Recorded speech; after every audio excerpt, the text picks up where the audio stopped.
Hello everyone, 71वीं BPSC prelims 2025 का ये दूसरा प्रैक्टिस टेस्ट है। तो आइए स्टार्ट करते हैं। और आप लोग जो नए हैं चैनल पर सब्सक्राइब कर लीजिए और सेशन को ज्यादा से ज्यादा शेयर कर दीजिए।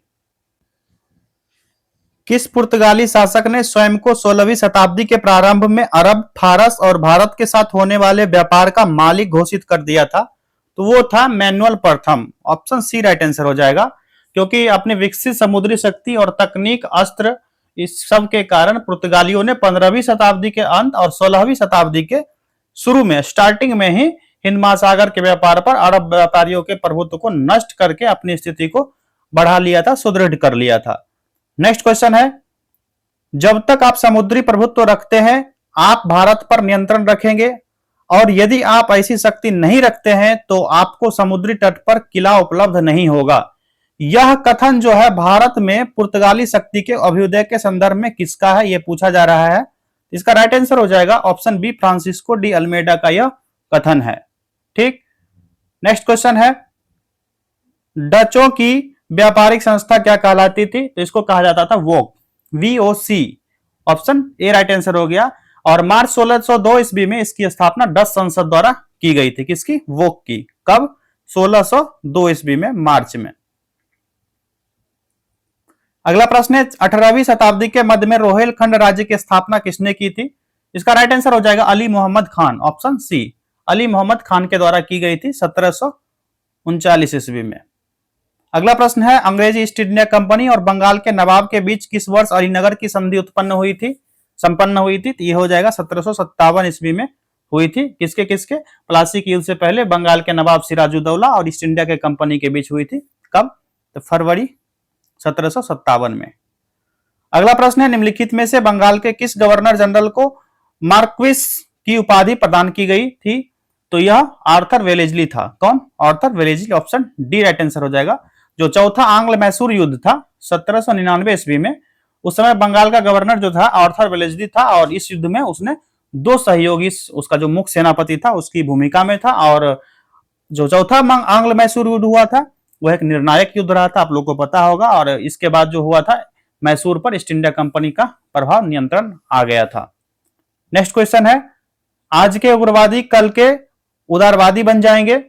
ठीक उसी प्रकार जैसे आज के उदारवादी कल के उग्रवादी थे, यह कथन किसका है? इसका राइट आंसर हो जाएगा बाल Gangadhar Tilak. Option B right answer हो जाएगा।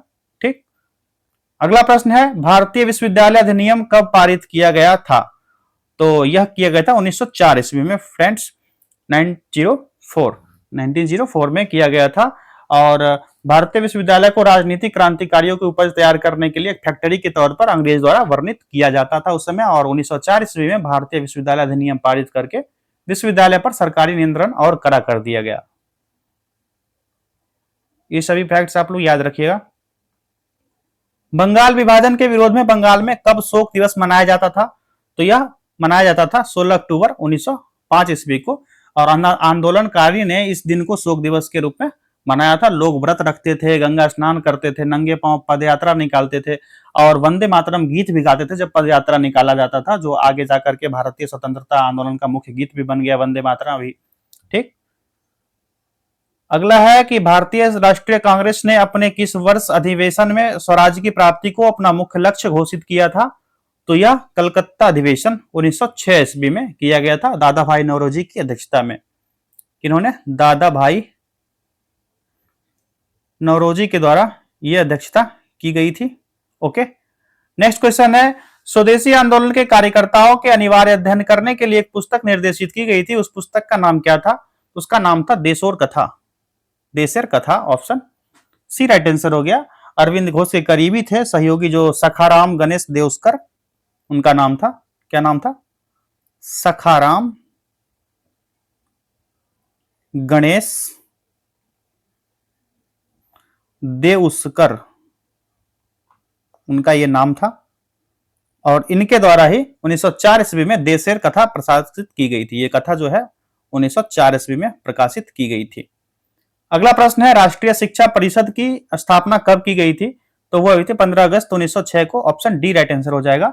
बंगाल विभाजन के प्रतिक्रिया स्वरूप जब स्वदेशी आंदोलन में छात्रों की भागीदारी को दबाने के लिए ब्रिटिश सरकार के प्रयास और राष्ट्रवादी के बीच जो वर्चस्व हो गया था, उसी संस्थान अनुदान और संबद्धता और छात्रवृत्ति को रोकने के खतरे के परिणाम स्वरूप ने ब्रिटिश शैक्षणिक संस्था था उसका बहिष्कार कर दिया था और आंदोलन जो है ये जोर पकड़ लिया था उस समय और ब्रिटिश सरकार ने इस कार्य के परिणाम स्वरूप क्या किया था, राष्ट्रीय स्कूल की स्थापना कर दी थी। ठीक, रिक्त स्थान की पूर्ति विकल्प में दिए गए उचित शब्द के आधार पर कीजिए। यहां पर आपको फिल करना है। द्वितीय विश्व युद्ध के प्रारंभ के समय भारत के वायसराय डैश थे, तो कौन थे, Lord Linlithgow. Option B right answer हो जाएगा, कौन, लॉर्ड लिनलिथगो था। और उसके बाद जो कौन कौन रहा, लॉर्ड इरविन रहा। इरविन ये कब से कब तक रहा, 1926 से लेकर 31 तक रहा था ये। लॉर्ड विलिंगटन ये कब से कब तक रहा था, तो ये रहा था 1931 से लेकर के 1936 तक। और उसके बाद रहा लॉर्ड वेवेल 1944 से लेकर के 1947 के बीच ये रहा था वायसराय। ठीक, और 36 से 44 तक कौन रहा था, तो 36 से 44 तक यही रहा था, कौन, लॉर्ड लिनलिथगो। नेक्स्ट क्वेश्चन है, किस भारतीय नेता ने क्रिप्स मिशन के प्रस्ताव पर टिप्पणी करते हुए कहा था कि यह आगे की तारीख का चेक था जिसका बैंक नष्ट होने वाला था। महात्मा गांधी के द्वारा यह कथन कहा गया है। उन्होंने क्रिप्स मिशन के प्रस्ताव पर टिप्पणी करते हुए यह वाक्य कहा था कि यह आगे की तारीख का चेक था जिसका बैंक नष्ट होना निश्चित है। नेक्स्ट क्वेश्चन है, कांग्रेस कार्य समिति ने कब और कहां भारत छोड़ो आंदोलन के प्रस्ताव को अपनी स्वीकृति दी थी, तो यह हुआ था जुलाई 1942 वर्धा में। ऑप्शन सी राइट आंसर हो जाएगा। गांधी जी जो क्रिप्स मिशन से भारत से वापस लौटने के उपरांत गांधी जी ने प्रस्ताव तैयार किया था जिसमें अंग्रेज ने तुरंत भारत छोड़ने और जापान आक्रमण होने पर भारतीयों से अहिंसक सहयोग जो आंदोलन था उसका आह्वान किया था। 14 जुलाई 1942 को कांग्रेस कार्य समिति ने वर्धा में अपनी बैठक में यह प्रस्ताव को स्वीकृति दिया था। अगला प्रश्न है, पाकिस्तान दिवस कब मनाया गया था, तो यह 23 मार्च 1940 को मनाया गया था।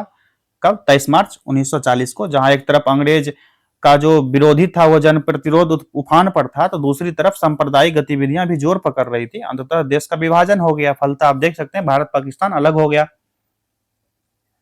अगला प्रश्न है, 1942 में इंडियन इंडिपेंडेंस लीग की स्थापना किनके द्वारा और कहां की गई थी, तो रास बिहारी बोस द्वारा टोक्यो जापान में की गई थी। ऑप्शन ए राइट आंसर हो गया इसका। ठीक, कब, 1942 में।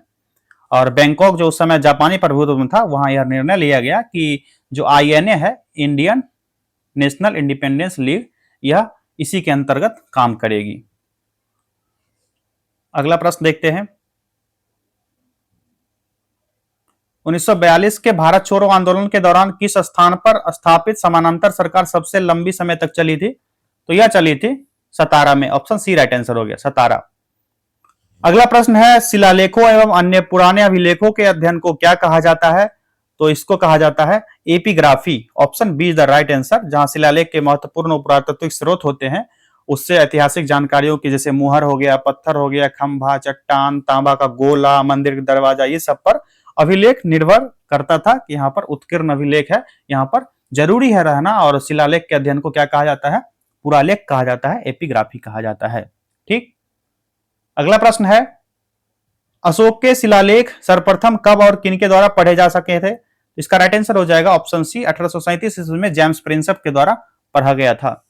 ठीक, नेक्स्ट क्वेश्चन, वेदांगों की कुल संख्या कितनी है, वेदांग, तो वेदांग कुल कितने हैं, 6। Option see the right answer. वैदिक साहित्य को समझने के लिए वेदांग या वेदों के अंग का अध्ययन करना आवश्यक हो जाता है और वेदांग भी जो है वैदिक साहित्य का ही अंग होता है जिसकी रचना बाद में की गई थी। वेदांग की संख्या कुल कितनी है, 6 है। कौन कौन सा है, जरा ये भी जान लेते हैं कौन कौन से वेदांग है। यहां लिख देते हैं आपको फटाक से। यहां आप देख सकते हैं ये 6 वेदांग थे। शिक्षा, जिसमें ध्वनि शास्त्र, इसका सही उच्चारण की शिक्षा पढ़ाया जाता था। निरुक्त क्या था, शब्दों की उत्पत्ति और उससे संबंधित ज्ञान को निरुक्त कहा जाता था। व्याकरण, जिसमें भाषा शास्त्र को बताया जाता था। छंद क्या होता था, भाषा का जो साज सज्जा होता था कि भाषा को किस तरह से सजाया जाए वैसे संबंधित था। ज्योतिष, जिसमें जो खगोल शास्त्र का ज्ञान रखता था ज्योतिष होता था। और कल्प जो है कर्म कांड से संबंधित था। किससे, कर्म कांड से संबंधित था कल्प। ओके, समझ गए आप लोग। बढ़ते हैं आगे अगले प्रश्न की तरफ। यहां पर दिया गया सूची 1 और सूची 2। एक तरफ नवपाषाण कालीन बस्तियां दी गई है सूची 1 में, और दूसरी तरफ दिया गया अवस्थिति, उसकी अवस्थिति कहां थी। तो सूची को मिलान कर लेते हैं यहां पर। चिरांद, चिरांद जो है यह कहां, बिहार।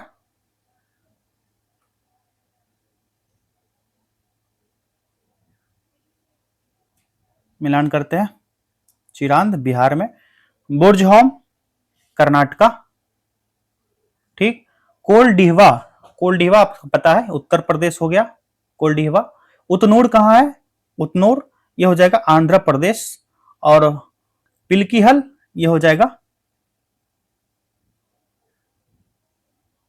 कहां पर, स्क्रीन कट गया लगता है क्या। चिरांद कहां था, बिहार, ठीक। बुर्जहोम कश्मीर। कोलडीवा कहां हो गया, उत्तर प्रदेश। उतनूर कहां हो गया, उतनूर आंध्र प्रदेश। और पिलकीहल कर्नाटका। तो क्या होगा, 3, 4, 1, 2 और 5, ठीक। अभी स्क्रीन पे लगता है मुझे आ रहा होगा ये लाइनिंग, उस टाइम कट गया था शायद। इसका राइट आंसर देख लेते हैं। तो 3, 4, 1, 2, 5, ऑप्शन डी राइट आंसर हो गया। अगला प्रश्न है, उन स्थल युग्मों की पहचान कीजिए जहां नवपाषाण कालीन हड्डियों के औजार बहुतायत में प्राप्त हुए हैं। तो इसका राइट आंसर क्या हो जाएगा, आप लोग बताइए, कमेंट कीजिए फटाक से। इसका राइट आंसर हो जाएगा ऑप्शन सी, बुर्जहोम और चिरांद से यह मिले हैं। और उत्तर पश्चिमी कश्मीर के नवपाषाण कालीन संस्कृति की पहचान उसके निवास स्थल, मिट्टी के जो बर्तन होते थे उसके प्रकार, पत्थर, हड्डी, ये सभी जो भिन्न भिन्न औजार थे उससे माइक्रोलिथ जो थे उससे बने हुए थे, और यह पूर्ण अनुपस्थिति के आधार पर की गई थी। प्रसिद्ध नवपाषाणकालीन स्थल सेनुआर बिहार के किस जिले में स्थित है। तो यह है रोहतास में, ऑप्शन ए राइट आंसर हो जाएगा, रोहतास में। और चिरांद जो है वह बिहार के सारण जिला में है। चिरांद की बात की जाए तो यह कहां है, सारण जिला में, ओके। सेनुआर जो है कैमूर पहाड़ी इलाके में रोहतास जिला में स्थित एक नवपाषाणकालीन स्थल है। और इसके अलावा अगर बात किया जाए तो ये एक और स्थल है, उसका भी नाम लिख देते हैं यहां पर, ताराडीह। ताराडीह यह कौन से जिले में है, यह है गया जिला में, गया में है। नेक्स्ट क्वेश्चन है, ऋग्वेद में जल के देवता के रूप में किसका उल्लेख किया गया था। तो यह है Varun, option B right answer हो जाएगा, वरुण का उल्लेख है। और भी देवताओं की बात करें, इंद्र जो था वो सबसे महत्वपूर्ण देवता था, और इसमें युद्ध और वृष्टि का देवता इसको माना गया। अग्नि जो थे वो देवताओं और लोगों के बीच मध्यस्थता की भूमिका निभाते थे। वरुण क्या थे, जल के देवता थे और प्राकृतिक संतुलन बनाए रखने की जिम्मेवारी थी उनके। एक देवता आते हैं सोम, ये जो सोम देवता थे, ये सोम जो है ना मदरा वनस्पतियों के देवता थे, इसके वनस्पति के देवता थे सोम, ठीक। चोल काल में दक्षिण भारत में निर्मित राजराजेश्वर मंदिर कहां स्थित है। तो यह है तंजावुर का राजराजेश्वर मंदिर, ऑप्शन सी राइट आंसर हो जाएगा। राजराजा प्रथम द्वारा 985 से 1014 ईस्वी में यह बनाया गया था, ठीक। अगला प्रश्न है, आबू पर्वत पर स्थित दिलवारा के जैन मंदिर का निर्माण किस वंश के शासकों ने किया था। तो यह किया गया था चालुक्य वंश के शासकों द्वारा, ऑप्शन डी राइट आंसर हो जाएगा। कब किया गया था, 19th से 13th सेंचुरी के बीच। लिंगायत या वीरशैव आंदोलन के संस्थापक बासव और चन्ना बासव का संबंध किस वंश के राजदरबार से था। तो इसका राइट आंसर हो जाएगा कलचुरी, कलचुरी राजवंश से संबंधित था 12वीं शताब्दी में, 12th सेंचुरी में। अगला प्रश्न है, महमूद गजनवी ने 11वीं शताब्दी के प्रारंभिक चरण में भारत पर कुल 17 हमले किए। आरंभिक हमले पर उसने हिंदुशाही राजाओं के खिलाफ किए थे, और हिंदुशाही राजाओं की राजधानी कहां थी। तो इसकी राजधानी वहिंद थी, ऑप्शन सी राइट आंसर हो जाएगा। महमूद गजनवी एक प्रसिद्ध शासक था, और ईरानी सांस्कृतिक पुनर्जागरण में भी उसका महत्वपूर्ण भूमिका रहा था। ऐसा माना जाता है कि 11वीं शताब्दी में, 11th सेंचुरी में, उसने भारतीय क्षेत्र पर कुल 17 बार आक्रमण किया था, और उसका आरंभिक हमला कहां था, अफगानिस्तान और पंजाब के क्षेत्र पर था, ठीक। नेक्स्ट क्वेश्चन है, दिल्ली सल्तनत के अंतर्गत खिलजी वंश के शासक किस मूल के थे। तो इसका राइट आंसर हो जाएगा तुर्क अफगान, ऑप्शन बी। जब एक दल था कुलीन का, 1290 ईस्वी में बलबन के उत्तराधिकारी को उखाड़ फेंका था, और खिलजी वंश के शासन को स्थापित किया था किसने, जलालुद्दीन खिलजी ने। निम्नलिखित रिट युग्मों पर विचार कीजिए और बताइए कि किन रिट युग्मों को अधीनस्थ न्यायालयों को विरुद्ध जारी किया जा सकता है। ये बहुत इजी आंसर है, उत्प्रेषण और प्रतिषेध। ऑप्शन ए राइट आंसर हो गया, क्योंकि संविधान के अनुच्छेद 32 में सुप्रीम कोर्ट को और अनुच्छेद 226 में हाई कोर्ट को यह रिट जारी करने का अधिकार है। नेक्स्ट क्वेश्चन है, भारतीय संविधान के अनुच्छेद 21 के अंतर्गत विधि द्वारा स्थापित प्रक्रिया की अवधारणा किस देश के संविधान से प्रेरित होकर ग्रहण की गई है? तो इसका राइट आंसर हो जाएगा ऑप्शन बी, जापान। साथियों, आपकी जानकारी के लिए बता दें कि हमारा पॉलिटी बॉम्ब शॉट, जिसमें 500 से अधिक प्रश्नों का अभ्यास कराया गया है, वीडियो अपलोड हो गया है, उसको देख लीजिए। ये सारे क्वेश्चन जितने भी है ना, पॉलिटी के जितने भी संभावित प्रश्न बन सकते हैं या फिर बन चुके हैं, इतने विस्तार से बताया गया। एक एक क्वेश्चन पर 5 से 6 मिनट का टाइम दिया गया। सोच सकते हो आप कि उस पर कितना डिटेल से बताया गया। मोटा मोटी ये मान लीजिए कि पूरा पॉलिटी ही खत्म हो गया है विथ क्वेश्चंस। अगला प्रश्न है, भारतीय संविधान के अनुच्छेद 1 के अनुसार भारत क्या है? डोमिनियन है। ठीक, ऑप्शन डी राइट आंसर हो जाएगा इसका। राज्यों का एक यूनियन संघ है और यह अनुच्छेद 1 में कहा गया है। और भारत के राज्य क्षेत्र क्या होंगे? राज्यों के राज्य क्षेत्र, संघ क्षेत्र और ऐसे क्षेत्र जो अर्जित किए जाएं या समाविष्ट होंगे, जैसे सिक्किम हो गया था, गोवा हो गया था, ये सभी हो गया। और इसके अलावा प्रत्येक अंतर्गत आने वाले भू क्षेत्र जो लिया जाएगा, ये सभी संविधान की प्रथम अनुसूची में वर्णित किया गया है। संविधान के किस अनुसूची के अंतर्गत राज्यपाल को अध्यादेश जारी करने की शक्ति प्रदान की गई है? तो अनुच्छेद 213, ऑप्शन डी राइट आंसर हो जाएगा। और 213 के अंतर्गत राज्यपाल को भी अध्यादेश जारी करने की शक्ति दी गई है। किसके तहत? 213 के तहत। और राष्ट्रपति को अगर बोला जाए तो 123। नेक्स्ट क्वेश्चन है, लोकसभा में लेखानुदान सरकार द्वारा किस उद्देश्य से प्रस्तुत किया जाता है?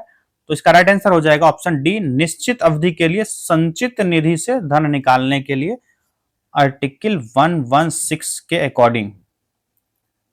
नेक्स्ट क्वेश्चन है, 42वें संविधान संशोधन अधिनियम 1976 के द्वारा भारतीय संविधान के किस क्षेत्र या क्षेत्रों में संशोधन किया गया था? तो उसमें हुआ था प्रस्तावना, नीति निर्देशक तत्व और मूल कर्तव्य में। ऑप्शन सी राइट आंसर हो गया। भाग 20 संविधान का भाग 20 अनुच्छेद 368 में यह दिया गया है शक्ति कि संविधान में संशोधन का तात्पर्य होता है कि संविधान के किसी भी प्रावधान को हटाना या उसमें किसी नए प्रावधान को जोड़ना या किसी प्रावधान में परिवर्तन करना। इसी दृष्टि से 42वां संविधान संशोधन 1976 किया गया था। नेक्स्ट क्वेश्चन है, राष्ट्रपति मनोनीत कर सकता है? किसको मनोनीत कर सकता है? तो केवल राज्यसभा में 12 ख्याति प्राप्त लोगों को। ठीक, ऑप्शन डी राइट आंसर हो जाएगा। और 104वां संविधान संशोधन की बात करते हैं, 104th कॉन्स्टिट्यूशनल अमेंडमेंट 2020 में इसके द्वारा लोकसभा में पर्याप्त प्रतिनिधि नहीं होने की अवस्था में राष्ट्रपति 2 आंग्ल भारतीय समुदाय के व्यक्तियों को मनोनीत किए जाने वाले प्रावधान को समाप्त कर दिया गया है। ये इंपॉर्टेंट पॉइंट है। ठीक, अगला प्रश्न है, भारत में मताधिकार का अधिकार है। यह कौन सा अधिकार है? तो सांविधिक अधिकार है। It's not fundamental right, it's संवैधानिक अधिकार। Option see the right answer. विधायिका द्वारा विधायन की अपनी प्रदत्त शक्तियों का प्रयोग करते हुए जिस प्रकार अधिकार को मान्यता दी जाती है उसे सांविधिक या वैधानिक अधिकार या विधिक अधिकार की श्रेणी में रखा जाता है। और यह कानून कब बना था? 1951 में।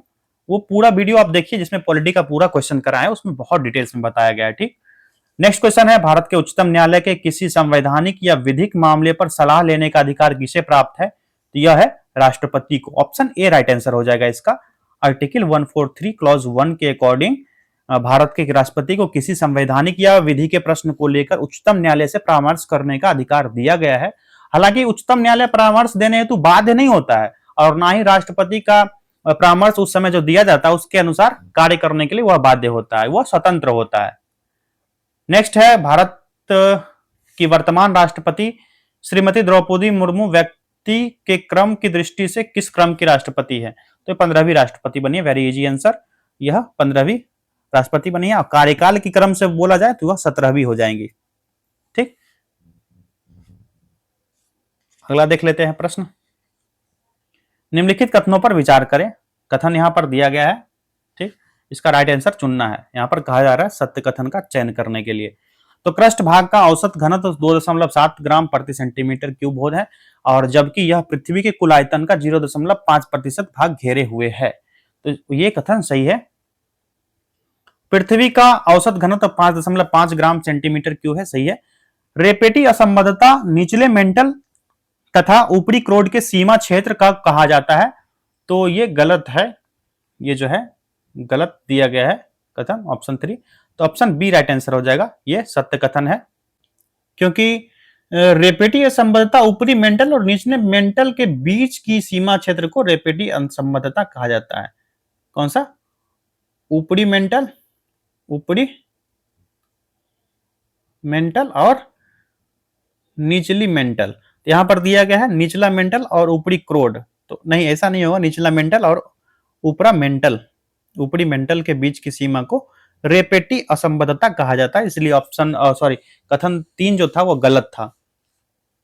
अगला है कि निम्नलिखित कथनों पर विचार करें। तो यहां पर 2 कथन दिए गए हैं और बोला जा रहा है सत्य कथन का चयन करें। तो सत्य कथन देख लेते हैं। 1 डिग्री अंतराल पर खींचे जाने पर अक्षांश समानांतरों की संख्या 180 होगी, बिल्कुल गलत है।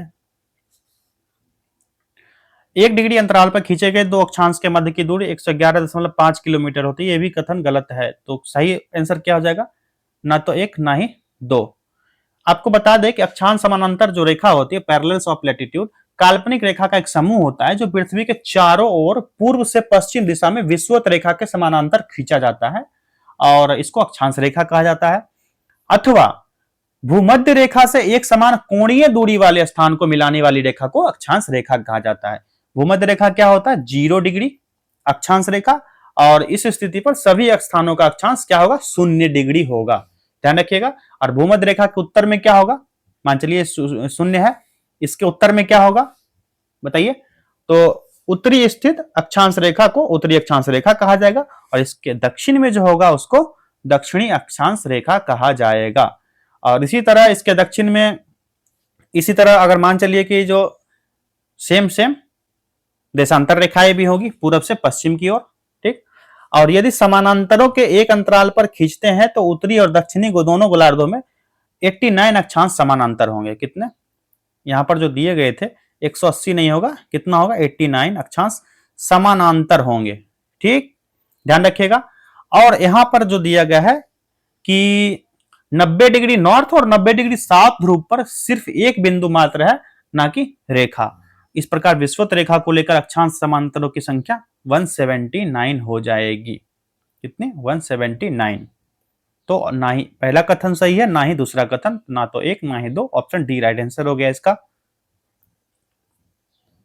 नेक्स्ट क्वेश्चन है, निम्नलिखित कथनों पर विचार कीजिए। ऑस्ट्रेलिया और न्यूजीलैंड के बीच टॉरेंस जल संधि है, तो यहां पर असत्य कथन का चयन करने बोला जा रहा है, तो बिल्कुल गलत है। इस दोनों के बीच टॉरेंस जल संधि नहीं है, क्योंकि टॉरेंस जल संधि जो है ऑस्ट्रेलिया और न्यू गिनी के बीच है। पापुआ न्यू गिनी जो है उसके बीच यह टॉरेंस जल संधि है। तो पहला कथन जो है यह क्या है? गलत है। दूसरा कथन देखते हैं। ऑस्ट्रेलिया के न्यू साउथ वेल्स राज्य के उत्तर पूर्वी तट के साथ साथ समुद्र में एक प्रवाल भित्ति है जिसे ग्रेट बैरियर रीफ कहा जाता है। तो यह ऑस्ट्रेलिया और क्वींसलैंड के राज्य के बीच है, साउथ वेल्स नहीं है दोस्तों, ठीक है, यह क्वींसलैंड है। कौन सा? क्वींसलैंड। इन दोनों के बीच यह ग्रेट बैरियर रीफ है। तो यहां पर बोला जा रहा था, यह भी कथन भी गलत हो गया। तो असत्य कथन का चयन कीजिए, तो 1 और 2 दोनों कथन असत्य हैं, ठीक है। अगला प्रश्न देखते हैं। विश्व मृदा दिवस प्रत्येक वर्ष मनाया जाता है कब? तो ये वेरी इजी आंसर है, 5 दिसंबर को मनाया जाता है। ऑप्शन सी राइट आंसर हो गया, 5 दिसंबर को मनाया जाता है संसाधनों को सतत प्रबंधन का समर्थन करने के लिए। अगला प्रश्न देखते हैं। चौड़ी पत्ती और कठोर लकड़ी वाले ओक, लॉरेल, मैग्नेलिया, यूकैलिप्टस ये सभी वन के प्रमुख वृक्ष हैं, कौन से हो जाएंगे ये सभी? तो यहां पर देख लीजिए ऑप्शंस के अकॉर्डिंग, ये हो जाएंगे मध्य अक्षांशीय सदाहरित वन। ऑप्शन बी राइट आंसर हो जाएगा, क्योंकि उपोष्ण प्रदेश में महाद्वीपियों के पूर्वी तटीय भागों में वर्षा वन होता है और यहाँ प्राय एक ही प्रजाति वाले वृक्ष की प्रधानता पाई जाती है। चौड़ी पत्ती और कठोर लकड़ी वाले ओक जो होता है, चाहे लॉरेल हो गया, मैग्नेलिया हो गया, यूकैलिप्टस हो गया, ये सभी प्रमुख रूप से यहाँ पर पाए जाते हैं। खास करके ये साउथ चाइना हो गया, ठीक, जापान हो गया, दक्षिण पूर्व का जो संयुक्त राज्य अमेरिका का क्षेत्र है, कौन सा, दक्षिण पूर्वी यूएसए, ये हो गया, चाहे ब्राजील हो गया, ये सभी इन वृक्षों के प्रमुख क्षेत्र हैं। कौन से, ये सभी वृक्ष के। अगला प्रश्न देखते हैं, सफेद लेटराइट मिट्टी में किसके उपस्थिति के कारण यह सफेद होता है? तो यह होता है केओलिन के कारण। ऑप्शन ए राइट आंसर हो जाएगा। केओलिन जो होता है इसका कारण इसका रंग सफेद होता है। और भूमिगत जलवायु लेटराइट जो होती है काफी उपजाऊ मिट्टी होती है, क्योंकि वर्षा काल में यह लौह ऑक्साइड के साथ मिलकर घुलकर नीचे चली जाती है। तो अभी यहां पर आप एक चीज गौर कीजिएगा कि यहां पर कोई भी सेट प्रैक्टिस में वर्ल्ड ज्योग्राफी से भी क्वेश्चंस पूछे जा रहे हैं। खास करके ये क्वेश्चन जो आया है, ये क्वेश्चन ये इंपॉर्टेंट हो जाता है इन वनों के बारे में।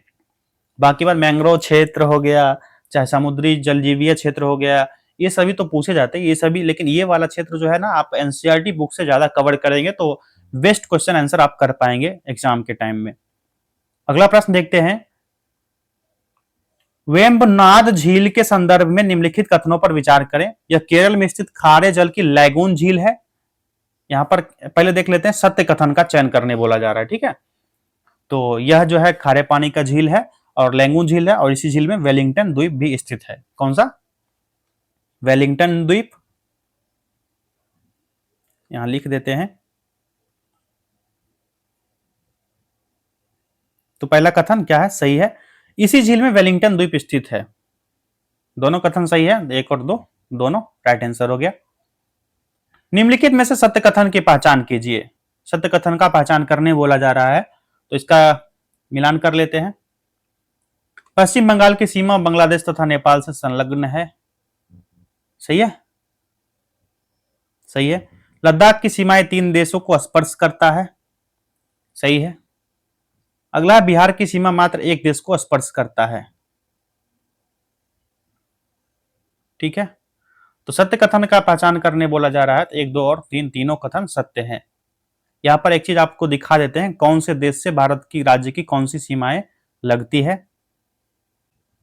यहां आप देख सकते हैं, ये पड़ोसी देश है भारत के और उसकी सीमा की लंबाई दी गई है और कौन कौन से राज्य सटे हुए हैं। बांग्लादेश की बात कर लेते हैं, पहला है बांग्लादेश। तो 4096 किलोमीटर की सीमा लंबाई है। पश्चिम बंगाल, असम, मेघालय, त्रिपुरा और मिजोरम इससे सटे हुए भारतीय राज्य हैं। दूसरा है चीन, 3488 किलोमीटर की सीमा की लंबाई है। हिमाचल प्रदेश, उत्तराखंड, सिक्किम, लद्दाख, अरुणाचल प्रदेश, ये सभी राज्य सटे हुए हैं भारतीय राज्य चीन से। चौथा है पाकिस्तान। पाकिस्तान की सीमा है 3323 किलोमीटर की। जम्मू कश्मीर, पंजाब, राजस्थान, गुजरात, लद्दाख, ये सभी सटे हुए राज्य हैं। और पांचवा है नेपाल, 1751 किलोमीटर की लंबाई है। उत्तराखंड, उत्तर प्रदेश, बिहार, पश्चिम बंगाल और असम राज्य इससे सटे हुए हैं। और एक है छठा नेपाल, सॉरी अफगानिस्तान, 106 किलोमीटर की कुल इसकी सीमा लंबाई है। लद्दाख इससे सटा हुआ राज्य है। लद्दाख कौन कौन सा हो गया, लद्दाख जो सटा हुआ है चीन से सटा हुआ है, अफगानिस्तान से सटा हुआ है, पाकिस्तान से सटा हुआ है। ये 3 देशों से लद्दाख की सीमा लगती है। तो ऑप्शन के अकॉर्डिंग सारे ऑप्शंस देख लिए, ठीक है। ये ध्यान रखिएगा, इसका स्क्रीनशॉट ले लीजिए पहले तो आप लोग। बढ़ते हैं आगे। भारत के दक्कन के पठार पर बेसाल्ट निर्मित लावा शैलों का निर्माण हुआ है। कहां पर हुआ ये, तो क्राइटियस युग में। कौन से, क्रिटेशियस युग में हुआ था। ऑप्शन ए राइट आंसर हो जाएगा। मेजोडोरक कल्प जो है उसको क्रिटेशियस युग में शांत दरारी प्रकार की ज्वालामुखी प्रक्रिया के द्वारा बेसाल्ट चट्टान से निर्मित संरचना के रूप में दक्कन ट्रैप का निर्माण हुआ। कौन सा, Deccan trap, okay. Next question देखते हैं। कथन ए दिया गया, असर्शन दिया गया और रीजन दिया गया है। कथन और कारण, पूर्वी हिमालय सघन वनों में आच्छादित है। और रीजन दिया गया, पूर्वी हिमालय पश्चिमी हिमालय से अत्यधिक मात्रा में वर्षा प्राप्त करता है। असर्शन रीजन के अकॉर्डिंग इसका आंसर देना है।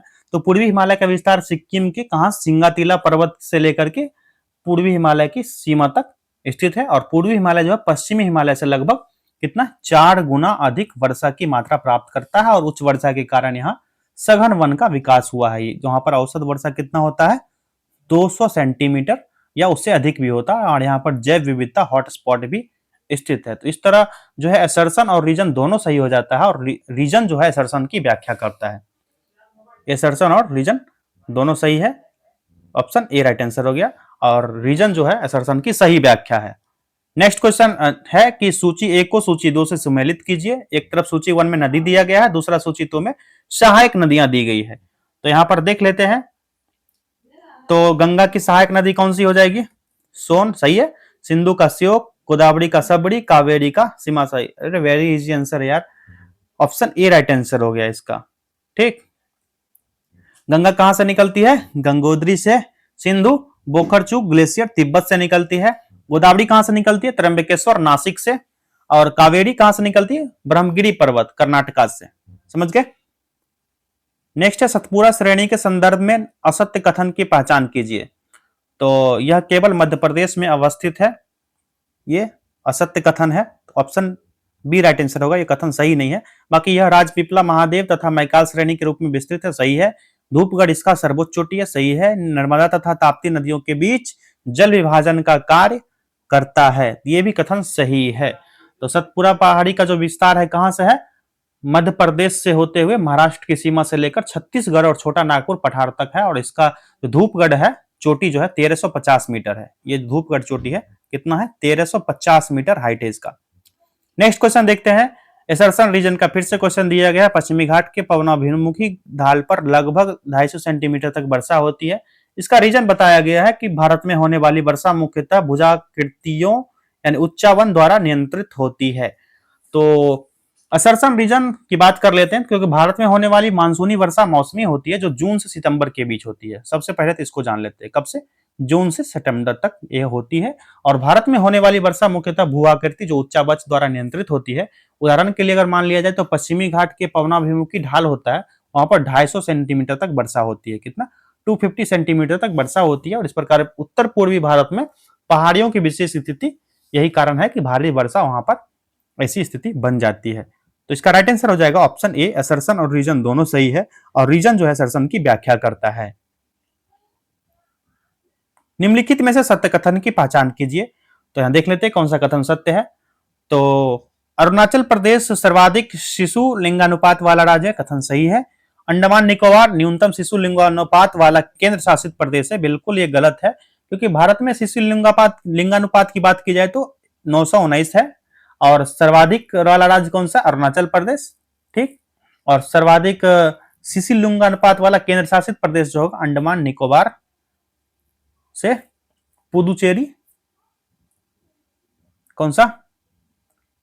पुदुचेरी सबसे ज्यादा, उसके बाद दूसरे स्थान पर आएगा अंडमान निकोबार। तो दूसरा कथन जो है ना गलत है।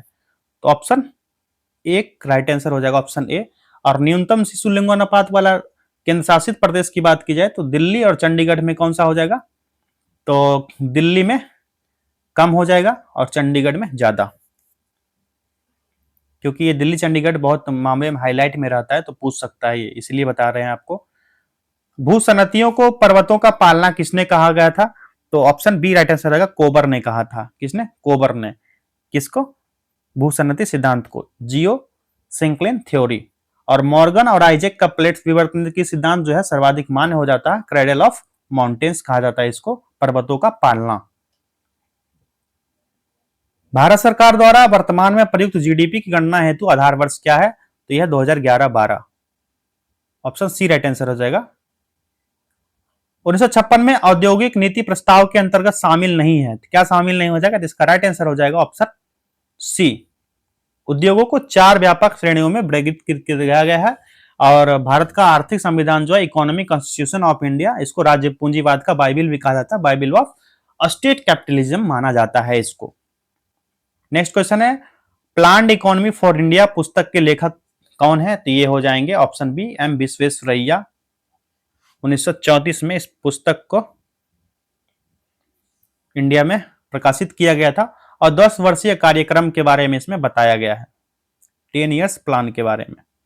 ठीक, एम नरसिम्हा कार्य समूह की अनुशंसाओं के आधार पर क्षेत्रीय ग्रामीण बैंक में केंद्र सरकार, संबंधित राज्य सरकार और प्रयोजक बैठक की किस अनुपात में अंशधारिता है? ये हो जाएगा 50:15:35। ठीक, ऑप्शन डी राइट आंसर हो गया, sorry option C right answer हो जाएगा इसका। ओके, क्षेत्रीय ग्रामीण बैंक जो होता है नरसिम्हा कार्य समूह की अनुशंसाओं के आधार पर स्थापित किया गया था, जिसमें 15 रेशियो 15 के अनुपात में केंद्र सरकार से संबंधित राज्य सरकार और प्रायोजक बैंक जो है नाबार्ड, NABARD, नाबार्ड के द्वारा यह आयोजित किया जाता है, पर्यवेक्षण किया जाता है। अगला प्रश्न है, राजकोषीय घाटे को नियंत्रित किया जा सकता है, किस तरह नियंत्रित किया जा सकता है? तो यहां पर देख लेते हैं, सब्सिडियों के एकीकरण से, सही है। सरकारी कर्मचारियों को बोनस, LTC, अवकाश, नकदीकरण आदि के संदर्भ में राजस्व व्यय में कमी से, यह भी सही है। अर्थव्यवस्था का दर आधार बढ़ाकर, सही है। कर चोरी रोककर, यह भी सही है। और विनिवेश के माध्यम से सरकारी क्षेत्र में उद्यमियों का पुनर्गठन करके, ये भी सही हो जाएगा। तो ऑप्शन डी राइट आंसर होगा। 1, 2, 3 और 4 सभी कथन सही हैं। मौद्रिक नीति समिति की संरचना के संदर्भ में निम्नलिखित कथनों पर विचार करें। तो इसका राइट आंसर हो जाएगा क्या, देख लेते हैं यहां पर। मौद्रिक नीति समिति में कुल 6 सदस्यों में से 3 सदस्य भारतीय रिजर्व बैंक के होते हैं, सही है। शेष 3 सदस्य सरकार द्वारा मनोनीत किए जाते हैं एवं पुनर्नियुक्ति के पात्र होते हैं, गलत है।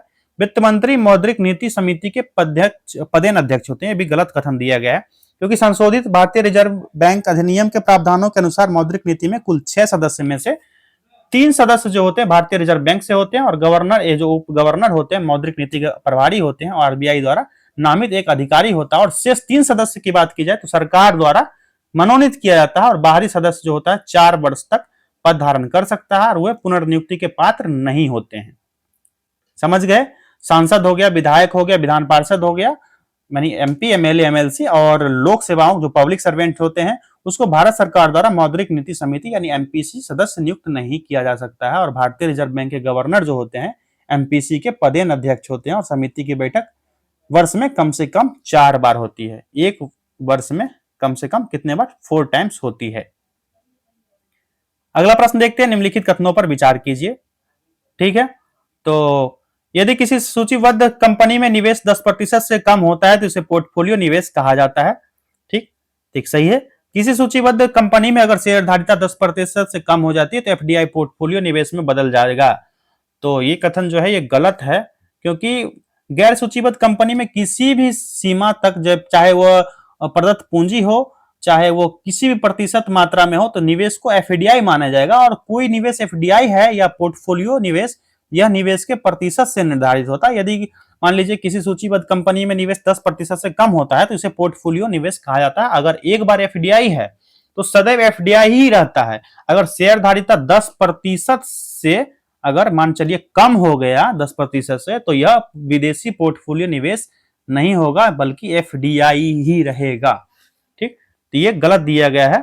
यहां पर जो दिया गया, किसी सूचीबद्ध कंपनी में अगर शेयरधारिता 10% से कम हो जाती है तो FDI पोर्टफोलियो निवेश में बदल जाता है, नहीं, ये FDI ही रहेगा, बदलेगा नहीं। तो ऑप्शन ए राइट आंसर हो जाएगा, केवल एक कथन सही है। भारत में जेंडर बजटिंग की अवधारणा की शुरुआत किस वित्तीय वर्ष में आम बजट से की गई है? ऑप्शन सी राइट आंसर हो जाएगा, 2005-6। भारत में जेंडर बजटिंग की अवधारणा की शुरुआत किस वित्तीय वर्ष के आम बजट से की गई? तो इसका राइट आंसर हो जाएगा ऑप्शन सी, 2005-6। नेक्स्ट क्वेश्चन है, अगर राजकोषीय घाटा में से ब्याज भुगतान को घटा दिया जाए तो प्राप्त होगा? तो यह हो जाएगा प्राथमिक घाटा प्राप्त होता है। प्राथमिक घाटा का सूत्र क्या होता है? राजकोषीय घाटा माइनस ब्याज भुगतान। ठीक है। मुद्रास्फीति की अवस्था में निम्न में से किन्हें लाभ होगा? तो यहां देख लेते हैं, लेनदार को लाभ होगा, देनदार को होगा, स्थायी वेतन वालों को या पेंशन प्राप्त करने वालों को, किनको लाभ होगा? तो केवल पहले लेनदार को ही लाभ होता है इन्फ्लेशन की स्थिति में, क्योंकि मुद्रास्फीति से अभिप्राय दीर्घकाल में सामान्य कीमत स्तर में वृद्धि की स्थिति से होता है। और जब कीमत के समान स्तर में लगातार वृद्धि होने लगती है तो वह मुद्रास्फीति की अवस्था कहलाती है। और दूसरे शब्दों में कहा जाए तो मुद्रा के मूल्य या क्रय शक्ति का कम हो जाना या नुकसान हो जाना, यह मुद्रास्फीति की आवश्यकता होती है। और जहां आय की राशि फिक्स्ड होती है उसे नुकसान होगा लेनदार को, और लाभ होगा क्योंकि दीर्घकाल में उन्हें वास्तविक मूल्य से कम मूल्य में मुद्रा लौटानी पड़ेगी, तो लेनदार को लाभ होगा। अगला है, प्रोकैरियोटिक कोशिकाओं की साइटोप्लाज्मिक झिल्ली किससे बनी होती है? तो यह बनी होती है फॉस्फोलिपिड्स की। ऑप्शन ए राइट आंसर हो जाएगा। लिपिड बाइलेयर प्रोटीन से घिरा हुआ होता है जो अणुओं के परिवहन, ऊर्जा उत्पादन और सेल सिग्नलिंग जैसे विभिन्न कार्यों को पूरा करने का काम करता है। मांसपेशियों के संकुचन और विश्राम के लिए कौन सा खनिज महत्वपूर्ण है? तो हो जाएगा पादप जगत।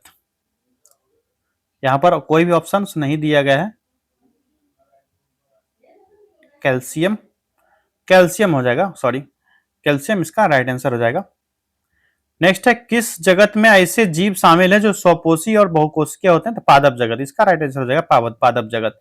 निम्नलिखित में से कौन सा पोषक तत्व आमतौर पर पशु खाद्य में पाया जाता है और इसका उपयोग प्राकृतिक उर्वरक में किया जाता है? तो वेरी इजी आंसर नाइट्रोजन हो जाएगा। नाइट्रोजन वृद्धि और विकास के लिए पौधों द्वारा आवश्यक सबसे महत्वपूर्ण पोषक तत्वों में से एक होता है। दाब का एसआई मात्रक क्या है? प्रेशर का एसआई मात्रक हो जाएगा, क्या हो जाएगा? तो इसका राइट आंसर हो जाएगा उपयुक्त में से एक से अधिक हो जाएगा, क्योंकि पास्कल जो होता है दाब का एसआई मात्रक होता है और एक न्यूटन वर्ग प्रति मीटर जो होता है इससे इसी रूप में परिभाषित किया गया है। ये भी हो जाएगा, पास्कल भी हो जाएगा, न्यूटन भी हो जाएगा, इससे संबंधित है, तो एक से अधिक हो गया।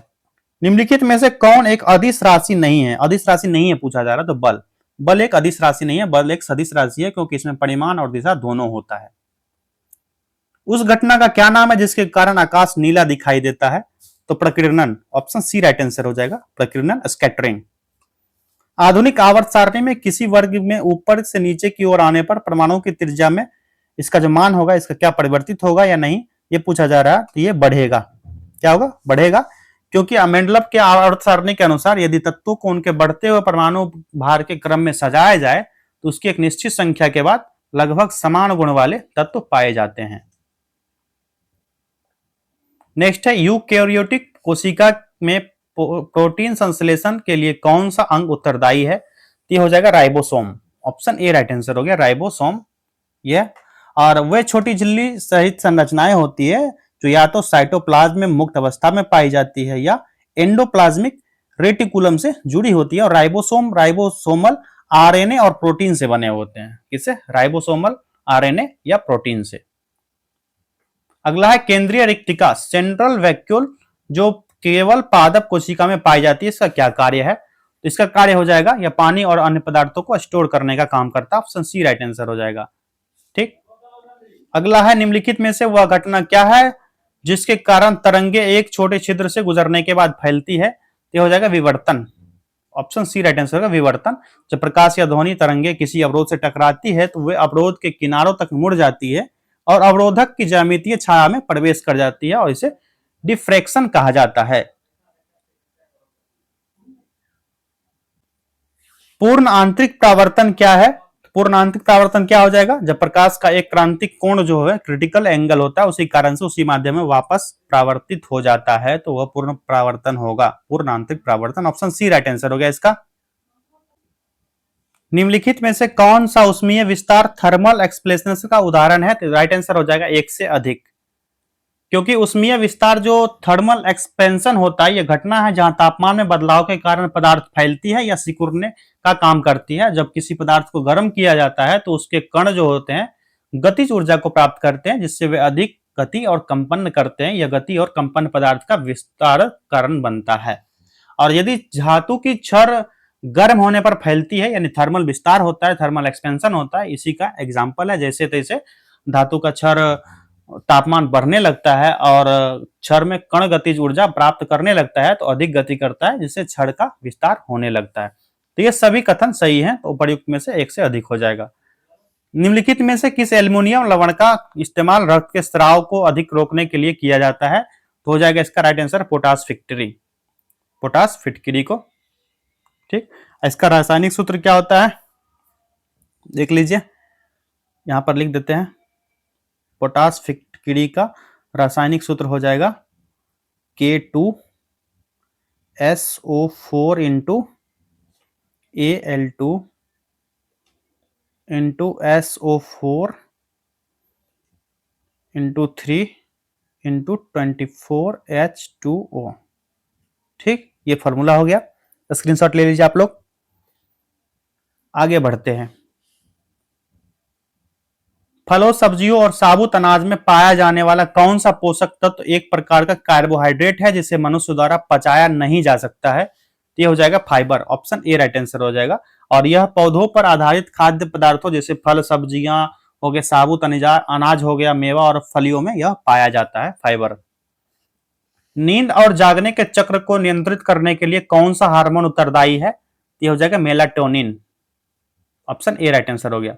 निम्नलिखित में से कौन सा पादप पौधों में आयरन की कमी का लक्षण है? तो ये हो जाएगा पत्तियों का पीला पड़ना। Option A. अगला प्रश्न है पाचन तंत्र में अग्न्याशय का क्या कार्य है? तो ये हो जाएगा शर्करा, रक्त शर्करा होता है उसके स्तर को नियंत्रित करने का काम करता है। ऑप्शन सी राइट आंसर हो गया इसका। निम्नलिखित में से कौन तापमान मापने की इकाई नहीं है? तो यह है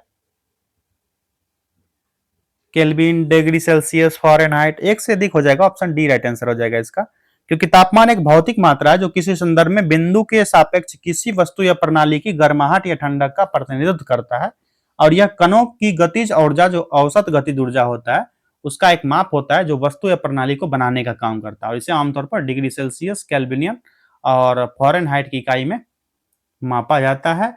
और केल्विन का एसआई मात्रक प्रणाली में तापमान के मापन की एक इकाई है का केल्विन। ठीक, नेक्स्ट क्वेश्चन देखते हैं। वह कौन सी प्रक्रिया है जिसके द्वारा प्रकाश अवशोषित नहीं होता और आंख के रेटिना में विद्युत संकेतों में परिवर्तन होता है? तो इसका राइट आंसर हो जाएगा अवशोषण। Option B. किसी दबाव किसी तरल के क्वथनांक को कैसे प्रभावित करता है? तो यह बढ़ते दबाव के साथ क्वथनांक भी बढ़ने लगता है। इंडोल 3 एसिटिक एसिड, इसका डैश का सबसे आम प्राकृतिक रूप में पाया जाने वाला पादप हार्मोन है। तो ये कौन सा हो जाएगा? Auxin. Option B right answer हो गया, ऑक्सीन होता है। और प्राकृतिक इंडोल 3 एसिटिक एसिड जो होता है IAA, और इंडोल ब्यूटेरिक एसिड, ये सभी होता है। और सिंथेटिक कौन सा हो जाएगा? तो ये हो जाएगा 2,4-D डाइक्लोरोफेनॉक्सी एसिटिक एसिड और NAA। NAA means naphthalene acetic acid. अगला है कौन सा हार्मोन विकास का अवरोधक नहीं है?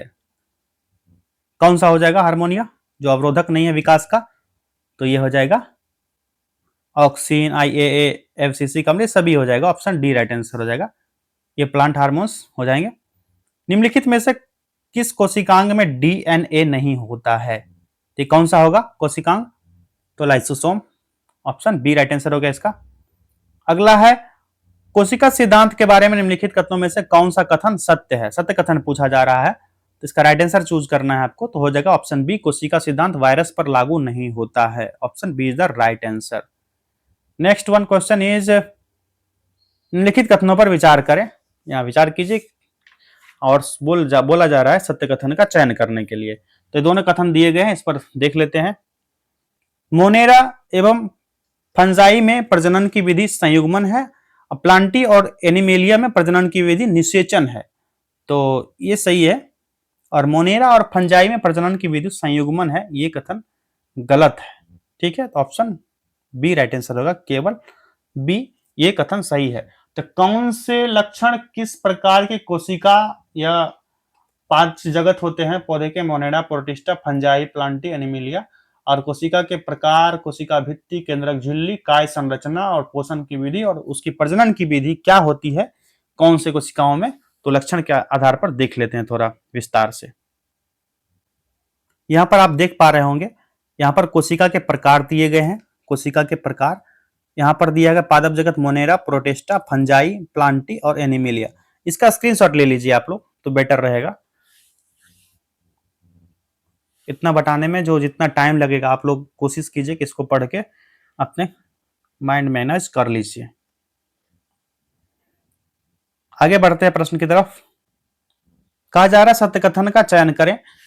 रुक्षांश शरीर की कोई पोषक तत्व प्रदान नहीं करते हैं। ठीक।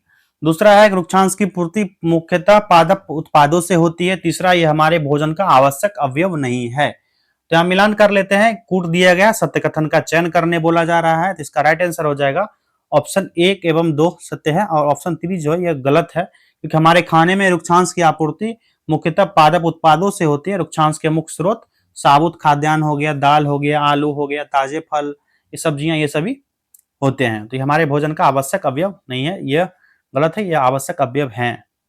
ठीक है, तो ऑप्शन ए राइट आंसर हो गया इसका, 1 और 2। निम्नलिखित कथनों पर विचार कीजिए। मंड का पाचन मुख से ही आरंभ हो जाता है, और दूसरा है कि प्रोटीन का पाचन आमाशय में प्रारंभ होता है। तो इसका राइट आंसर चूज करना है। दोनों कथन सही है, ऑप्शन सी राइट आंसर हो गया इसका। पादपों में श्वसन के संदर्भ में निम्नलिखित कथनों पर विचार कीजिए। तो ये वायु से ऑक्सीजन अवशोषित करते, बिल्कुल सही है। ये कार्बन डाइऑक्साइड निर्मुक्त करते हैं, सही है। पादपों में ग्लूकोज का विखंडन कार्बन डाइऑक्साइड एवं जल में होता है, ये भी सही है। तो ऑप्शन डी राइट आंसर हो जाएगा, उपर्युक्त सभी। अगला है हीमोग्लोबिन के संबंध में निम्नलिखित कथनों पर विचार करें। यह रक्त को लाल रंग प्रदान करता है, सही है। यह श्वेत रक्त कोशिकाओं में पाया जाता है, गलत है। यह कुछ रोगों के प्रति प्रतिरक्षा करता है, गलत है। यह रक्त में ऑक्सीजन का वाहक है, ये सही है। ऑप्शन डी राइट आंसर होगा इसका, 1 and 4 is the right option. Bihar राज्य कब प्रतिष्ठित हुआ, कब बना था? तो इसका राइट आंसर हो जाएगा, यहां पर तो नहीं दिया गया, इसका 1912 में गठन हुआ था। कब? 1912 में बिहार बना था अलग, किससे? बंगाल से अलग होकर के बिहार राज्य बना था, स्वतंत्र राज्य बना था। और 1 अप्रैल 1936 को बिहार और उड़ीसा दो अलग अलग राज्य में विभाजित हुआ था। कब? 1 अप्रैल 1936 को बिहार उड़ीसा का अलग हुआ था। जब बंगाल से अलग हुआ था तो उड़ीसा संयुक्त रूप से था, ठीक, 1912 में। और फिर उड़ीसा अलग हो गया बिहार से 1936 में। उसके बाद झारखंड भी अलग हुआ। जब उड़ीसा से बिहार अलग हुआ था तो बिहार झारखंड संयुक्त राज्य था। फिर 1999 में बिहार से झारखंड भी अलग हो गया। नेक्स्ट क्वेश्चन है, बिरसा मुंडा विद्रोह कहां हुआ था? तो यह हुआ था रांची में, ऑप्शन सी राइट आंसर हो जाएगा। और बिरसा मुंडा विद्रोह जिसे उल गुलान भी कहा जाता है, क्या? उल गुलान। और बिरसा मुंडा के नेतृत्व में यह संचालित एक आदिवासी विद्रोह था 1899 से 1900 ईस्वी के बीच। अगला प्रश्न देखते हैं, निम्नलिखित में से किस अधिनियम ने बिहार के एक सदनीय विधानमंडल को द्विसदनीय में बदल दिया? बिहार विधानसभा और बिहार विधान परिषद। तो यह है भारत सरकार अधिनियम 1919, ऑप्शन ए राइट आंसर हो गया इसका। बिहार में प्रकाशित प्रथम हिंदी दैनिक समाचार पत्र था, यह क्या था? तो यह एक सर्वहितैषी था, ऑप्शन सी राइट आंसर हो गया इसका। नमक सत्याग्रह के दौरान बिहार के लोगों ने नमक बनाने के साथ साथ सरकार के विरुद्ध किस कर का विरोध करने का विकल्प चुना? तो यह था कौन सा कर? सारण जिला में 6 अप्रैल 1930 ईस्वी को नमक सत्याग्रह का शुरुआत किया गया था। बिहार के लोगों ने नमक बनाने के साथ साथ सरकार का विरोध करने के लिए चौकीदारी कर का विरोध किया था। कौन सा? चौकीदारी कर। यहां पर नहीं दिया गया है चौकीदारी कर ऑप्शन में, तो ऑप्शन डी राइट आंसर होगा, उपर्युक्त में से कोई नहीं। किसने चंपारण सत्याग्रह के दौरान बिहार में गांधी जी की जान बचाई थी? तो उनका नाम था बत्तख मियां। ये बीपीएससी पूछ भी चुका है एक बार प्रश्न। बत्तख मियां जो अंग्रेज नील बेगान अधिकारी को रसोईया था, और उन्होंने चंपारण सत्याग्रह के दौरान खाद्य विषाक्तता द्वारा गांधी जी की हत्या के प्रयास को उसने बचाया था, और बाद में उसे नौकरी से निकाल भी दिया गया था, यातनाएं भी दी गई थी। भारत के निम्नलिखित में से किस राज्य की सीमा बिहार में अधिकतम जिलों से लगती है? तो यह हो जाएगा, एक तो कोई नहीं होगा, ऑप्शन डी हो जाएगा, क्योंकि बिहार के 8 जिला की सीमा उत्तर प्रदेश से लगती है। कौन कौन सा? पश्चिम चंपारण, गोपालगंज, सारण, सिवान, भोजपुर, कैमूर, बक्सर, रोहतास। और बिहार के 8 जिला की सीमा झारखंड से लगती है। वो 8 जिला कौन कौन सा है झारखंड से लगने वाला? औरंगाबाद, रोहतास, गया, नवादा, जमुई, बांका, भागलपुर और कटिहार। और बिहार का 3 जिला पश्चिम बंगाल के साथ सीमा साझा करता है, कटिहार, पूर्णिया, किशनगंज। ठीक है, तो ऑप्शन बी और सी दो कथन सही है। कौन सा? बी और सी, उत्तर प्रदेश और झारखंड। तो एक से अधिक ऑप्शन सही है। बिहार में खनिज उत्पादन के संदर्भ में निम्नलिखित कथनों पर विचार कीजिए। तो ये क्या हो जाएगा? रोहतास में पायराइट्स का सर्वाधिक भंडार है, सही है, सही कथन पूछा जा रहा है। चूना पत्थर कैमूर, भभुआ, मुंगेर, रोहतास जिला में पाया जाता है, सही है। जमुई जिले में सोने के भंडार पाए जाते हैं, ये भी सही है। इसका राइट आंसर हो जाएगा ऑप्शन सी 1, 2 और 3। बिहार राज्य का कुल भौगोलिक क्षेत्रफल कितना है? तो very easy answer, 94,163 kilometre, option see the right answer. और बिहार की सीमा उत्तर में नेपाल, पश्चिम में उत्तर प्रदेश, पूरब में पश्चिम बंगाल और दक्षिण में झारखंड से लगता है। 2011 की जनगणना के अनुसार इसकी आबादी कितनी है? 10,40,99,000 452 ये बिहार की जनसंख्या है 2011 जनगणना के अनुसार। बिहार की किस जनजाति ने कांग्रेस के गया अधिवेशन में भाग लिया था? तो यह था उड़ाव जनजाति। कौन सा? सॉरी, संथाल था और मुंडा था। Sorry sorry sorry, extremely sorry.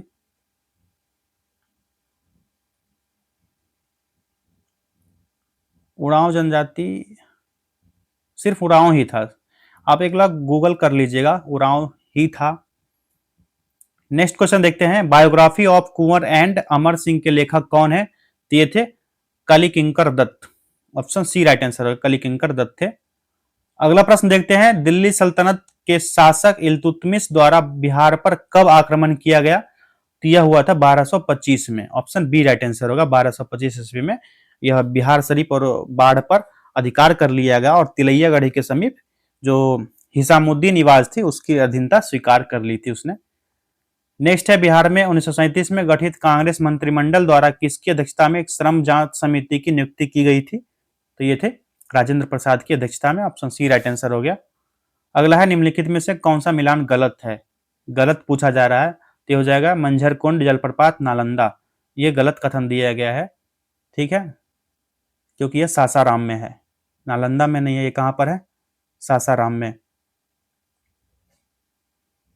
अगला है, निम्नलिखित कथनों पर विचार करें। यहां पर है, बिहार में आर्द्र पर्णपाती वन किशनगंज, पश्चिम चंपारण तथा नेपाल के सीमावर्ती क्षेत्रों में पाए जाते हैं। सही है। बिहार में शुष्क पर्णपाती वन कैमूर की पहाड़ी, मुंगेर, जमुई तथा बांका आदि क्षेत्रों में पाए जाते हैं।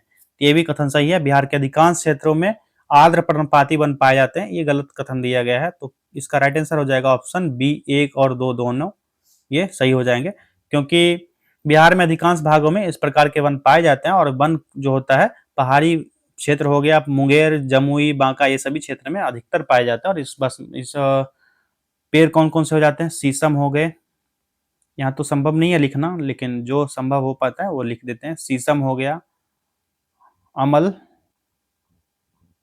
ताश हो गया, साल का पौधा हो गया, साल का वृक्ष, खैरा हो गया, महुआ, महुआ का पेड़, और पलाश हो गया, और हो जाएगा जामुन हो गया, बांस का हो गया पौधा, बांस का पेड़। ये सभी ज्यादा वृक्ष पाए जाते हैं। अगला है, किस राज्य सरकार ने जनवरी 2025 से दिसंबर 2027 तक भारतीय राष्ट्रीय खो खो टीम के लिए 15 करोड़ रुपए की प्रायोजन की घोषणा की है? यह है ओडिशा सरकार। ऑप्शन सी राइट आंसर हो जाएगा। कितना? Option C. कौन सा राज्य सर्वे ऑफ विलेज आबादी एवं mapping with improvise technology in village areas Swamitva योजना के तहत संपत्ति कार्ड वितरित करने वाला पूर्वोत्तर भारत का राज्य पहला बन गया है? ये हो जाएगा Mizoram. Option B is the right answer. 18 जनवरी 2025 को मिजोरम के राज्यपाल जनरल वीके सिंह ने राजभवन आइजोल से वर्चुअल रूप से इस वितरण कार्यक्रम में भाग लिया और समारोह में 10 राज्य और 2 केंद्र शासित प्रदेश ने 65 लाख से अधिक संपत्ति कार्ड वितरित किए गए यहाँ पर। ओके, अगला प्रश्न है, भारत के मेट्रो नेटवर्क से संबंधित निम्नलिखित कथनों पर विचार कीजिए। भारत विश्व का चौथा सबसे बड़ा मेट्रो नेटवर्क बन गया है। नहीं, भारत में मेट्रो का प्रचलन 1986 कलकत्ता में हुआ था। गलत है। भारत में वर्तमान में मेट्रो का नेटवर्क 1000 किलोमीटर से अधिक हो चुका है। बिल्कुल सही है, क्योंकि अभी प्रोजेक्ट बहुत जगह चल रहा है, लखनऊ, उसके दिल्ली, बाकी बात साउथ इंडिया में तो लगभग जगह है ही, पटना में चल रहा है, आगरा में चल रहा है, कानपुर में, बहुत सारी जगह भी बन रहे हैं। इसकी लंबाई जो है और बढ़ेगी आने वाले समयों में। ओके, इसका राइट आंसर हो जाएगा ऑप्शन सी, केवल 3। 7 महाद्वीपों की 7 सबसे ऊंची चोटियों पर चढ़ने वाली विश्व की सबसे कम उम्र की महिला कौन थी? तो ये थी Kamya Karthikeyan. Option B right answer हो जाएगा, Kamya Karthikeyan. One nation one subscription योजना के संबंध में निम्नलिखित कथनों पर विचार कीजिए। यह केंद्रीकृत क्षेत्र की योजना है। सही है, सत्य कथन का चयन करने बोला जा रहा है। और इस योजना के लिए 2025-27 के लिए 6000 करोड़ रुपए आवंटित किए गए हैं। सही है। इस योजना से लगभग 5 करोड़ छात्रों, संकाय सदस्यों और शोधकर्ताओं को लाभ मिलेगा। ये गलत है, ठीक है। और इससे 1.8 करोड़ विद्यार्थी, संकाय और शोधकर्ताओं को लाभ मिलेगा, 1.8 करोड़। तो ऑप्शन 3 राइट रॉन्ग हो गया। तो सत्य कथन का चयन करने बोला जा रहा है, तो 1 और 2 सत्य है, तो ऑप्शन ए राइट आंसर हो गया इसका। बिहार में पहला घड़ियाल अभ्यारण्य किस जिले तथा किस नदी पर बनेगा? तो ये बनेगा गोपालगंज गंडक नदी पर। ऑप्शन बी राइट आंसर हो जाएगा। IUCN की रेड लिस्ट में आता है घड़ियाल। किस उच्च न्यायालय के मुख्य न्यायाधीश कृष्णन विनोद चंद्रन सर्वोच्च न्यायालय के न्यायाधीश नियुक्त किए गए हैं? तो ये है कौन से? पटना उच्च न्यायालय। ऑप्शन डी राइट आंसर हो जाएगा, विनोद चंद्रन। अगला प्रश्न है, वर्तमान में बिहार में प्रति व्यक्ति दूध की उपलब्धता कितनी हो गई है? इसकी बढ़ गई है 277 ग्राम। ऑप्शन ए राइट आंसर हो जाएगा। 471 ग्राम से 194 ग्राम कम है बिहार में औसत दूध की उपलब्धता में, राष्ट्रीय औसत की दूध उपलब्धता जो है। और बिहार देश में दूध उत्पादन में 9वें स्थान पर है। कौन से स्थान पर? 9वां स्थान पर। अगला है, बिहार में CAA के तहत पहला नागरिकता प्रमाण पत्र किसे जारी हुआ है? तो यह हुआ है सुमित्रा रानी साहा को। ऑप्शन डी राइट आंसर हो जाएगा, 3 जनवरी 2025 को, 3 जैन 2025 को। पूर्वांचल भोजपुरी महासभा में संस्थापक एवं अध्यक्ष अशोक श्रीवास्तव का 31 दिसंबर 2024 को देहांत हो गया। वे बिहार के किस जिले से संबंधित थे? तो वे संबंधित थे कौन से जिला से? Gopalganj. Option B right answer हो गया। बिहार की शारदा सिन्हा को मरणोपरांत किस पुरस्कार से सम्मानित किया गया है? तो उनको पद्म विभूषण दिया गया है। ऑप्शन सी राइट आंसर हो जाएगा। बिहार की स्वर कोकिला भी कही जाती थी शारदा सिन्हा, उनको पद्म विभूषण से सम्मानित किया गया है। अगला प्रश्न है, बीसीसीआई द्वारा 31वें लाइफ टाइम अचीवमेंट पुरस्कार किसे नवाजा गया है? तो सचिन तेंदुलकर को। ऑप्शन डी राइट आंसर हो जाएगा। हाल ही में भारतीय एथलेटिक्स महासंघ के एथलीट आयोग का अध्यक्ष किसे नियुक्त किया गया है? तो ये किया गया है अंजू बेबी जॉर्ज को। Option B. साथियों, आपकी जानकारी के लिए बता दें कि डेली सुबह 8 बजे करंट अफेयर्स का सेशन लिया जाता है, जिसमें 15 से 20 प्रश्नों का अभ्यास पर डे कराया जाता है। और साप्ताहिक करंट अफेयर्स भी कर सकते हैं, जो जिन लोगों को टाइम नहीं मिल पाता साप्ताहिक कर लीजिए, उससे भी टाइम नहीं मिल पाता आप लोग मासिक करंट अफेयर्स को कर लीजिए, जिसमें 100 से अधिक प्रश्नों को कराया जाता है विथ फिगरिंग डायग्राम के तहत। अगर उतना भी समय नहीं मिल पाता, 6 महीने का करंट अफेयर्स आप लोग कवर कर लीजिए, इसी चैनल पर आपको उपलब्ध मिल जाएगा। ओके, नेक्स्ट क्वेश्चन है, उस स्वदेशी माइक्रो मिसाइल सिस्टम का क्या नाम है जिसे भारत ने हाल ही में सफलतापूर्वक परीक्षण किया है? तो इसका राइट आंसर हो जाएगा भारगास्त्र। Option A. एशिया प्रशांत क्षेत्र में सीमा पार निवेश से संबंधित निम्नलिखित कथनों पर विचार कीजिए। मुंबई 8वें स्थान पर है? नहीं, मुंबई 5th प्लेस पर है, 5वें स्थान पर है। दिल्ली 5वें स्थान पर है? नहीं, दिल्ली जो है 8वां स्थान पर है। टोक्यो दूसरे स्थान पर है? नहीं, टोक्यो जो है पहले स्थान पर है। सिडनी पहले स्थान पर है? नो, सिडनी दूसरे स्थान पर। तो कोई भी कथन सही नहीं है, सारे कथन यहाँ पर गलत दिए गए हैं। ऊपर एक में सत्य कथन पूछ रहा है, कौन सा सही है? तो कोई नहीं। ऑप्शन डी राइट आंसर हो जाएगा। सर्वोच्च न्यायालय ने किस न्यायाधीश को बीसीसीआई का लोकपाल और नैतिकता अधिकारी नियुक्त किया गया है? इसका राइट आंसर हो जाएगा न्यायमूर्ति Arun Mishra. Option C is the right answer. अगला प्रश्न है, भारत की आर्थिक समीक्षा 2024-25 के संबंध में निम्नलिखित कथनों पर विचार कीजिए। ठीक है, तो यहां पर दिया गया वैश्विक सेवा निर्यात में भारत 5वें स्थान पर है। भारत 5वें स्थान पर नहीं, गलत है। भारत कौन से स्थान पर? 7th प्लेस पर है। ठीक है, इसमें क्योंकि भारत की हिस्सेदारी है 4.3% हिस्सेदारी है। वित्त वर्ष 2025 में औद्योगिक क्षेत्र में 6.2 की वृद्धि होने को उम्मीद है, सही है। और खाद्य प्रसंस्करण निर्यात 46.44 बिलियन अमेरिकी डॉलर तक पहुंच गए, भी सही है। तो सत्य कथन का चयन करने बोला जा रहा है, 2 और 3, ऑप्शन बी राइट आंसर हो गया। बिहार आर्थिक सर्वेक्षण 2024-25 के अनुसार निम्नलिखित कथनों पर विचार कीजिए। ठीक है, तो इसका राइट आंसर क्या हो जाएगा देख लेते हैं पहले। वर्ष 2023-24 में बिहार में मखाना का उत्पादन देश के कुल उत्पादन का 85% है, बिल्कुल सही है। बिहार में मखाना बोर्ड भी बनाया गया है। अगला है कि द्वितीय क्षेत्र में सकल राज्य घरेलू उत्पाद में निर्माण का 52% का योगदान है। नहीं, ये गलत है, क्योंकि इसका योगदान जो है 50.2% का है। 50.2%, 52% नहीं होगा, तो ये कथन गलत है, ये तो सही ही था। बिहार में श्रम शक्ति सहभागिता का 45% से दर बढ़कर 50% तक हो गया है, तो ये सही है। ठीक है, इसका राइट आंसर क्या हो जाएगा? ऑप्शन बी, 1 और 3। अगला है कि बिहार बजट 2025-26 के संबंध में निम्नलिखित कथनों पर विचार कीजिए। यहां पर पूछा जा रहा सत्य कथन का चयन करने। बजट 2025-26 का 7 निश्चय 2 के लिए 5972 करोड़ का प्रावधान किया गया है। इसका राइट आंसर हो जाएगा ऑप्शन, पहले देख लेते हैं इसके कूट को, बाद में देखेंगे, पहले इसको मिलान कर लेते हैं, देख लेते हैं कौन सा कथन सही है। सही बात है कि 2025-26 के 7 निश्चय योजना के लिए जो 2.0 है उसके लिए 5972 करोड़ का प्रावधान है। मत्स्य संपदा योजना में 500 करोड़ आवंटित किया गया है, नहीं, इसके लिए 100 करोड़ आवंटित किया गया। कितना? 100 करोड़। ये गलत कथन है। पशु संसाधन और स्वास्थ्य प्रबंधन के लिए 150 करोड़ आवंटित किया गया, बिल्कुल सही है। तो 1 और 3 जो है कथन सही है, देख लेते हैं कूट में, ऑप्शन ए राइट आंसर हो गया, 1 और 3। अगला प्रश्न है जम्मू कश्मीर और लद्दाख थ्रू द एजेस नामक पुस्तक का विमोचन किसके द्वारा किया गया? तो यह विमोचन किया गया है किसके द्वारा? अमित शाह के द्वारा, ऑप्शन डी राइट आंसर हो गया। भारत में रामसर स्थलों के संबंध में निम्नलिखित कथनों पर विचार कीजिए। रामसर स्थल, तो वर्तमान में भारत में रामसर स्थलों की संख्या कितनी है? 91 है। सत्य कथन का चयन करने बोला जा रहा है, बिल्कुल सही है।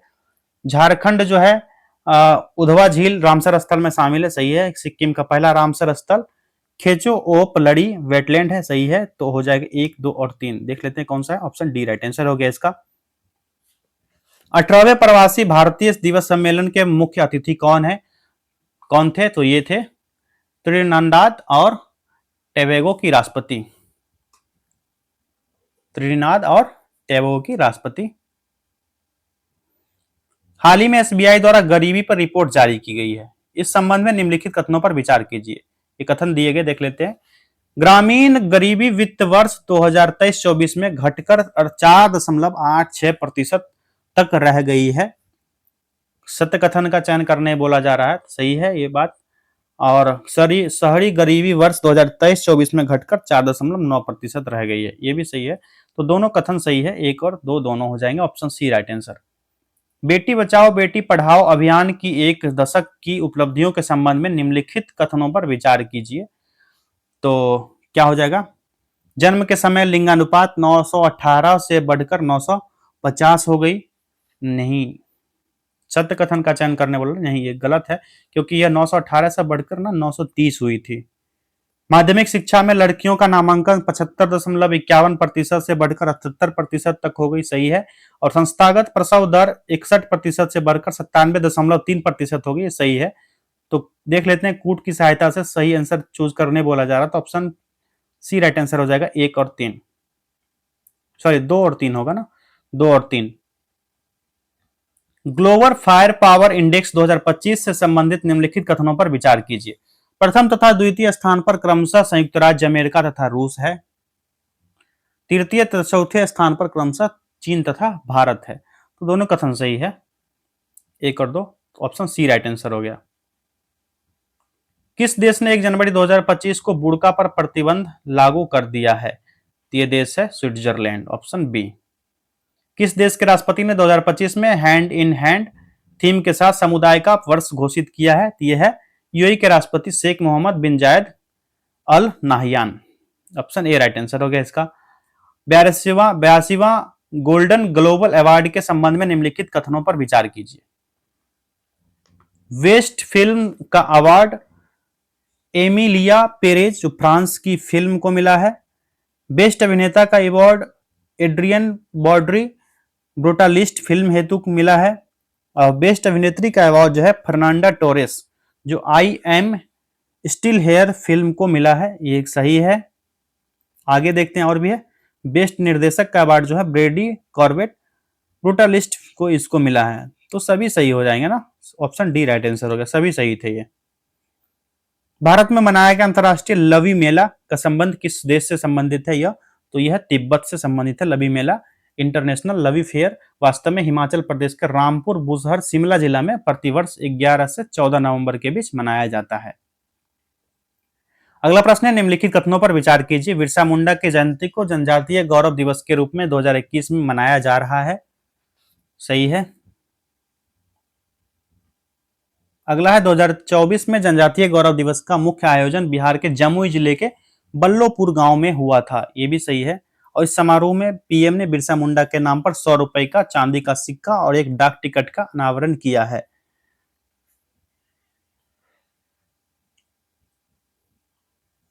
गलत है ये, क्योंकि 100 रुपए नहीं है, 150 रुपए का।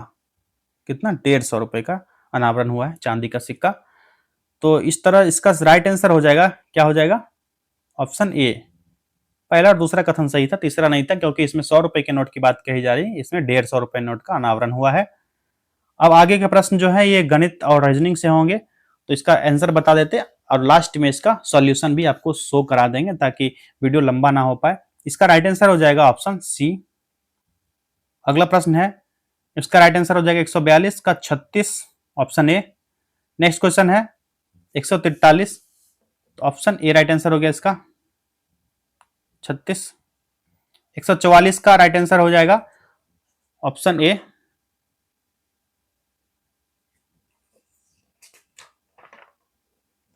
144 ऑप्शन डी हो जाएगा इसका, सॉरी।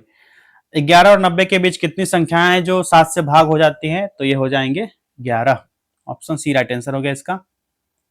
146 इसका राइट आंसर हो जाएगा option B, m upon n। 148 इसका राइट आंसर हो जाएगा 6, ऑप्शन डी। और 149 इसका राइट आंसर हो जाएगा ऑप्शन सी, 12। और आखिरी प्रश्न है, समानांतर श्रेणी 5, 11, 17 डॉट डॉट डॉट का 101वां पद क्या होगा? तो इसका राइट आंसर हो जाएगा 605, ऑप्शन ए। इन सभी 140 150 के प्रश्नों का सॉल्यूशन भी देख लेते हैं हम लोग। क्वेश्चन नंबर 141 का ये सॉल्यूशन रहा। यहाँ पर आपको स्क्रॉल करते जाते हैं, आप लोग स्क्रीनशॉट ले लीजिएगा रोक के। 142, 143, 144, 145, 146, स्क्रीनशॉट लीजिए आप लोग फटाक से। 147, 148, 149 और आखिरी प्रश्न 150 का ये सही जवाब यहाँ पर स्क्रीन पर शो हो रहा है। तो सारे प्रश्नों को हमने कवर कर लिया है। आप लोग कोशिश कीजिएगा इस सेट को बार बार रिपीट करें और अपने साथियों को शेयर कर दीजिए, और सभी लोग जो पहली बार आए थे चैनल पर सब्सक्राइब कर लीजिएगा और बेल आइकन को दबा लीजिएगा। अगले बार जब वीडियो अपलोड करेंगे तो नोटिफिकेशन आपके मोबाइल पे फट से चला जाएगा। धन्यवाद।